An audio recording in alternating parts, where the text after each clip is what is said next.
Hi and welcome to the annual conference of the Fire Brigades Union, where a conference has just been debating this paper, a statement on the European Union referendum. We're joined by FBU General Secretary Matt Wrack. Matt, I suppose the first question is this: why would the FBU take a position on this referendum in the first place? Yeah, and I think that issue was actually debated in the conference, Tam, as well. And one of the points we made is, in a way, it's not our referendum. We didn't call this referendum. It's called by a Tory government. It's largely because of wrangling within the Conservative Party between different factions. It's also about power plays within the Conservative Party. And I think one of the delegates summed it up quite nicely. In a way, it's a lose-lose, because we're no great fans of a lot of what the EU has done, nor are we great fans of this government, and there's not a lot in it for us. But nevertheless, I think the important thing is that it clearly will have huge implications for everyone, huge implications for the economy, for workers, and particularly around the issue of workers' rights. And that's, I think, one of the key things that caused us to debate the issue. OK, Matt, so conference debated this at length, a lot of speeches. What was the decision? Well, the decision was to support the Executive Council's recommendation, and I think the first thing to say that is that everybody recognises there's a whole range of views on this. There'll be sharply divided families, even no doubt around mess tables and so on, sharply divided opinions.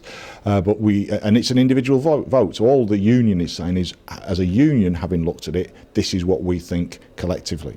And what we've identified is that particularly around workers' rights, there are a whole range of issues that relate specifically to firefighters, to FBU members, on part-time workers' rights, so that affect our retained members, around working time, around maternity, paternity rights, equal rights, and so on, that clearly would be under threat. And it's clear that, in fact, that's one of the drivers from some of the Tories' right, why they wanted the referendum, because what they call red tape is, for us, workers' rights. And I think that was one of the key issues that was discussed in there.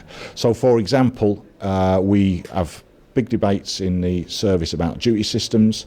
One of the protections we have is the Working Time Directive that is now in British law, but it's EU-based. What would happen to that in the event of an exit vote? So those are the sort of issues we discussed, and on balance, the recommendation is that we feel that we would be in a better position with the Remain. So we recommend to firefighters to vote to Remain during this referendum? On balance, that's the recommendation of conference, yeah. Now, Matt, just one final point. It was a point that came up time and again at conference. I know you expressed a very strong view, and that's about the way immigration seems to be getting dragged into this debate. Now, firefighters at mess tables, there's going to be a lot of tabloid newspapers and fire stations, and there seems to be headlines about immigration every single day. You express strong views about that? Yeah, I think there's a danger of it turning into a very nasty debate about immigration and all about numbers and so on. I mean, interestingly, we had speakers in the rostrum today who are either immigrants themselves or the sons or daughters of immigrants, and we need to remember that speaking to people in the health service, much of our health service is provided by people who are migrant workers, and that's not just people mopping the floors, which I think is the stereotype. This is doctors, nurses, physiotherapists, and so on.